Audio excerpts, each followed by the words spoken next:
Hola, ¿cómo están todos? Espero que estén muy bien. Hoy mi grupo y yo venimos a hablarles sobre el modelo o problema de Bernoulli. Para empezar, queremos responder tres preguntas que son esenciales para entender el tema.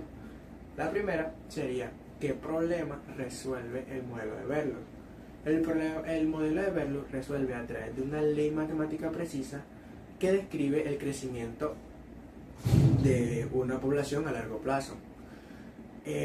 Corrigiendo algunas limitantes que tenían unos modelos que existían en su época, como por ejemplo el modelo de Malthus, que decía que la población tiene un crecimiento geográfico indefinido, lo cual Bernoulli refutó diciendo que esto tenía algunas limitantes porque no tenía en cuenta la dificultad para encontrar alimentos y que el territorio tenía recursos limitados. Uno de sus principales objetivos era demostrar matemáticamente que una población tiene un estado estacionario o limitante máximo, del cual tiende a acercarse progresivamente. Para continuar con la siguiente pregunta, hay que aclarar que en aquella época ya existían algunos modelos que hablaban sobre el crecimiento poblacional. Uno de los más famosos era el crecimiento exponencial, del cual Bernoulli no creía que era suficiente. Entonces esta es la pregunta: ¿por qué el crecimiento exponencial no era suficiente? Pues el crecimiento exponencial se basa en una hipótesis que solo se cumple en circunstancias especiales o limitadas. Bernoulli habló que el modelo de progresión geográfica solo era posible haciendo abstracción de algunas limitantes, como la comida, el tamaño y la fertilidad, entre otras.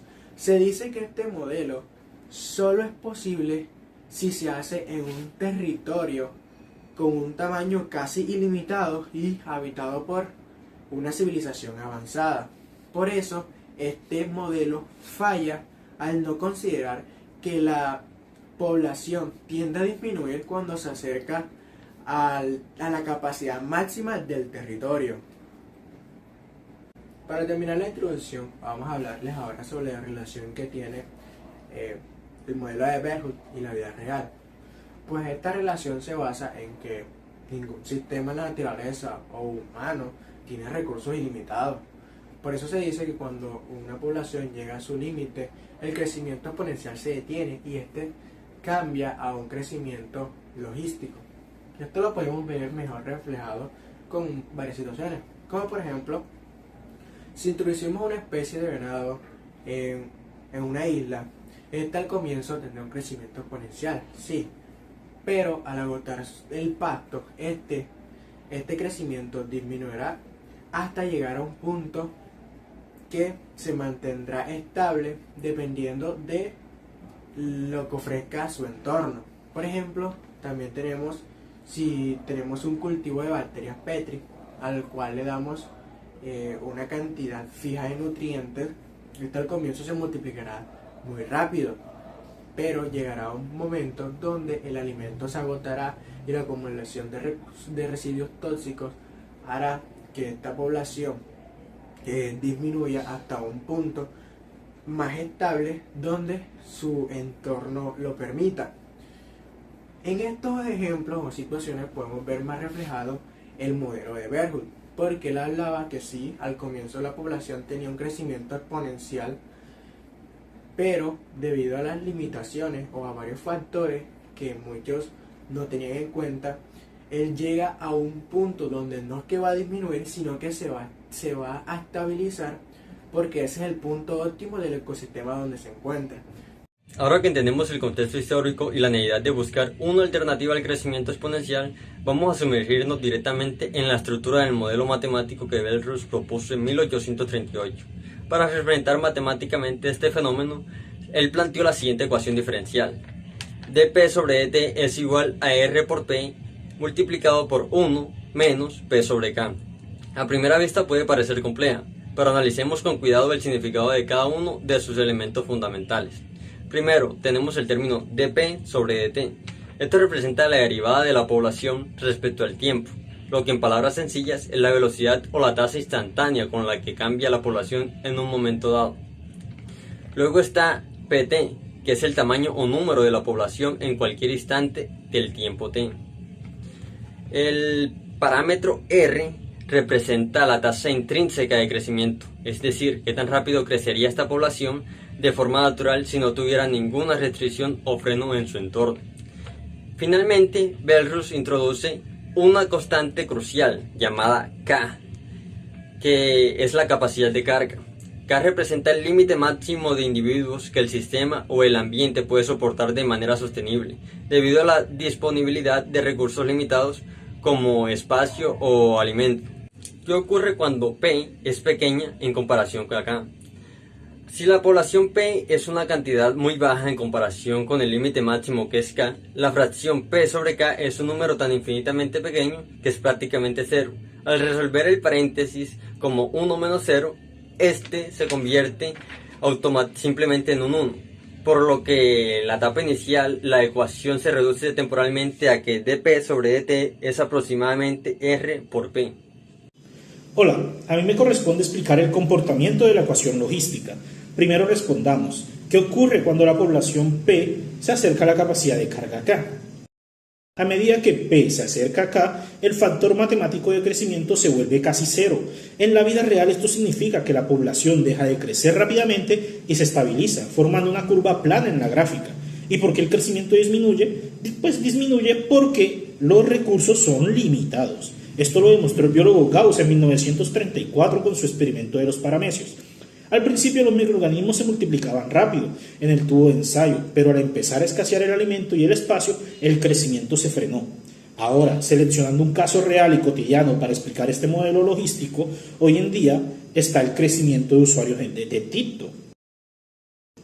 Cuando TikTok se volvió popular, el número de usuarios creció de manera explosiva, o sea, exponencialmente, igual que los paramecios al principio. Pero este crecimiento no puede durar para siempre, porque la cantidad de personas en el mundo es limitada. Conforme la aplicación se hace más masiva, el crecimiento empieza a disminuir porque cada vez quedan menos personas nuevas para descargarla. Para este caso, TikTok, que podría representar K, aquí la capacidad de carga, representa el límite máximo de personas en el mundo que tienen un smartphone, conexión a internet y el interés de descargar la aplicación. Cuando el número de usuarios de TikTok se acerque a este límite total, K, la red social dejará de crecer rápidamente y se mantendrá estable, completando así la famosa curva en forma de S del modelo logístico. La siguiente pregunta lo que nos plantea es lo siguiente: ¿qué es lo que pasa si K cambia? Para eso tendremos que recordar cuál es el rol de K. K es la capacidad de carga, que en otras palabras nos indica hasta qué punto puede crecer la población, cuál es la asíntota horizontal que tiene la población en un punto del tiempo dado. Eso depende mucho de qué está haciendo la población en el punto o el valor T que se esté trabajando en ese momento. Si la población está decreciendo y se aumenta acá, lo que va a ocurrir es que ahora el decrecimiento de la población será menor, es decir, el valor de la ecuación diferencial será menor. Si por el contrario aumentáramos K, pero la población está aumentando en ese momento, lo que va a pasar es que la población está aumentando, es decir, el valor numérico de la ecuación diferencial era positivo. Bueno, ahora por unidad de tiempo la población va a incrementar incluso más. Si nos vamos al caso de cuando disminuimos K, es decir, disminuimos la capacidad de carga, entonces se dan los mismos dos casos pero en sentido contrario, es decir, el decrecimiento será mayor y el crecimiento de la población será menor por unidad de tiempo. Pasando ahora con la reflexión final, se nos plantea lo siguiente: ¿cuáles son los beneficios que tiene la modelación matemática para fenómenos reales? Podemos encontrar dos beneficios principales, el primero de ellos siendo la capacidad predictiva. Ya no dependemos solo de observaciones cualitativas, como por ejemplo, si la población tiene menos recursos, menos alimento, entonces decrecerá. Ahora tenemos en cambio parámetros cuantitativos que se pueden controlar o predecir, como por ejemplo, la población alcanzará cierta cantidad de individuos el día tal. Eso ya sea en el ámbito económico, de medicina o de cualquiera que maneje poblaciones matemáticamente representables, representa un beneficio evidente. Como segundo punto tenemos que la universalidad. Este modelo, si bien es cierto, es una sola ecuación diferencial, un solo modelo analítico, aplica a cualquier tipo de casos. La única condición siendo, como ya había mencionado anteriormente, que la población pueda describirse matemáticamente, que se sepa, haya alguna manera de saber cuáles son los parámetros, cuál es ese K, cuál es ese valor P y en qué valores de T. Pasando con la siguiente pregunta, tenemos ¿cuáles son las limitaciones del modelo? En este caso tendríamos que el modelo tiene su primera gran limitación en el hecho de que plantea una situación ideal, que vendría siendo que R, es decir, la tasa de crecimiento, y K, la capacidad de cargo de la población máxima, son siempre constantes, cuando en la realidad esto nunca es así, casi nunca. Por ejemplo, las estaciones del año. Cuando tomamos en cuenta las estaciones del año, nos damos cuenta de que en algunos meses se tienen más alimento o en algunos hay situaciones más agraviantes como las sequías, lo cual hace que tanto la tasa de crecimiento como la población máxima vayan cambiando en el tiempo. Como segunda limitación tendríamos el hecho de que el modelo ignora las cualidades internas de la población, asume que todos son iguales o que todos van a recibir los cambios en la población de la misma manera. Todos reciben la misma cantidad de recursos y todos experimentan los factores agraviantes en la misma medida. Y por último tendríamos el hecho de que ignora los factores externos, por ejemplo, depredadores, discusiones entre países o cualquier tipo de factor que no sea interno dentro de la propia población. Ya como última pregunta tenemos que si una ecuación puede describir fielmente la realidad. La respuesta es bastante clara y rotunda, es no. Evidentemente una ecuación no puede describir la realidad de manera perfecta. Esto es porque por definición una ecuación será, o en este caso más específico, un modelo, lo que hace es una reducción de la realidad. ¿Qué significa esto? Una ecuación, un modelo o cualquier forma de predicción basada en matemáticas lo que va a hacer es que va a tratar de capturar la esencia de un fenómeno, pero siempre va a omitir variables que evidentemente siempre van a estar en la realidad.